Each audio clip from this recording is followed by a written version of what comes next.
about not ever finding your happiness, and that may be true, but never stop looking for your happiness. It's in there. You will find it eventually. And if not, that's okay. If you find it, that's great. If you don't, it's okay to not find it either.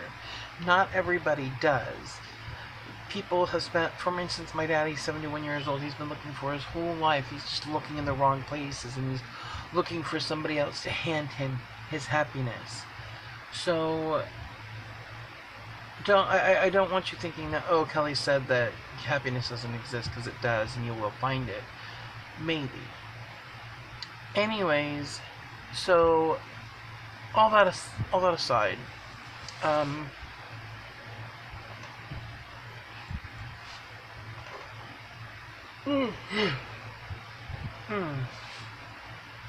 sorry for yawning. So, like I said, so all that aside, you don't ever stop looking for your happiness. It's out there. You'll find it eventually. You just gotta believe that it's out there.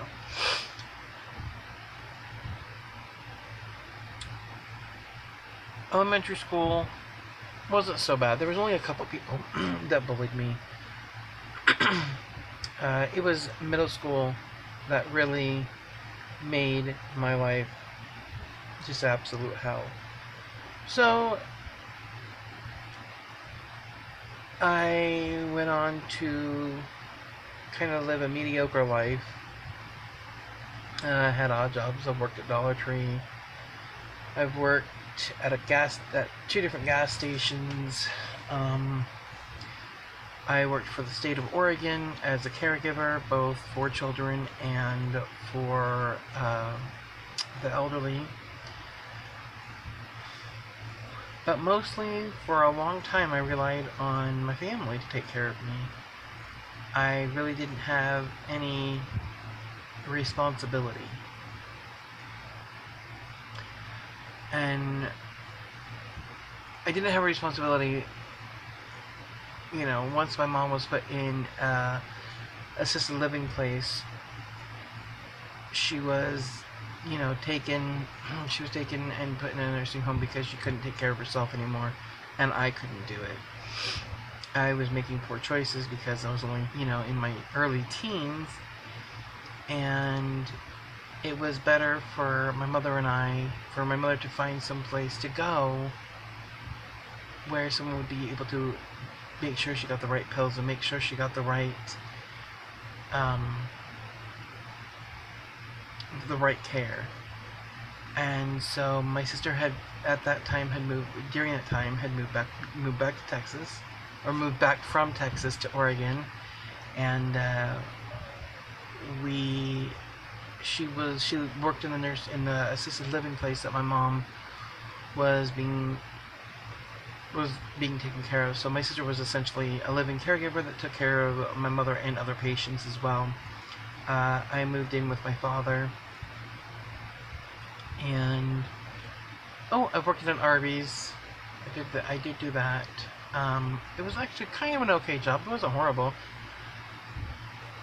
Let's see. And then after I haven't yawned until I just started talking. It must be a talking thing. So, and then let's see. I was with my ex-fiance. He's my ex-fiance now. I'm not going to tell you his name. It's not important. But we were together for 10 years, and we no longer are. Things in our relationship didn't progress the way that I wanted them to. We started trying to get pregnant right away. It never happened, and we didn't have any dates set. We didn't have anything to look forward to. It just kept saying, oh, he's my fiance, oh, he's my fiance, oh, he's my fiance. Never really got married. Just kept saying, oh, we are gonna get married. But I didn't, and I did have a ring on my finger, so it's not that I don't know even what really that was about. I can't even, but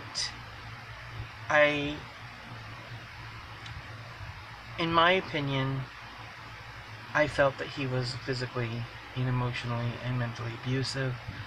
My dad did not, and my sister did, and 10 years of being with somebody that's abusive. Now, I will say that he wasn't abusive when we first got together. They never are. We had, we lived apart through a lot of our relationship. He lived in California, I lived here in Oregon, and we never really had an issue because we only saw each other for 2 weeks every 6 months. So I didn't really get to live with him. You know, there was a time where I think for like 2 years he moved to Oregon, and it was okay. Nothing bad happened. Everything was perfect. We had almost a perfect relationship, except for he didn't have a job, and I didn't have a job. We were both on food stamps and welfare, and we were both on we were both living off the state, and neither one of us had a job. And he didn't want to start in a place like a fast food joint, and I was my sister's relief care, so she got paid to take care of my mom by the state of Oregon.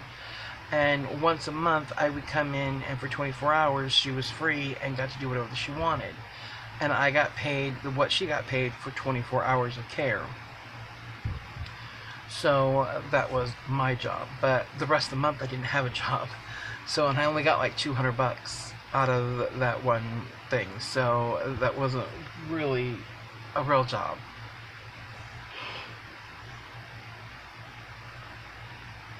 And then my sister looked at me one day. By this time, my mother had passed away, and Stephen he had moved back to Oregon because of my mother dying, and that's when all of the stuff started happening. The things that he would say to me, the things that happened in our relationship, are obviously going to be for another video because I only have a minute left of recording.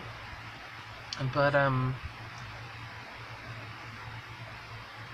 I want to leave you with this, is that if they check your mail, if they check your phone, if they read your emails, if they get in and read your personal mail, if they check receipts in your purse, if they get in your purse, if they do any of that controlling type stuff, it's only gonna get worse. So look out for stuff like that. Steve, he did that to me. He read my mail, read my emails, accused me of cheating. That was the biggest thing. That's one of the biggest things, is usually cheaters accuse you of being the cheater because they feel guilty. So that's where I'm leaving it. I love you guys, and we'll go delve more into my life in another video. Bye!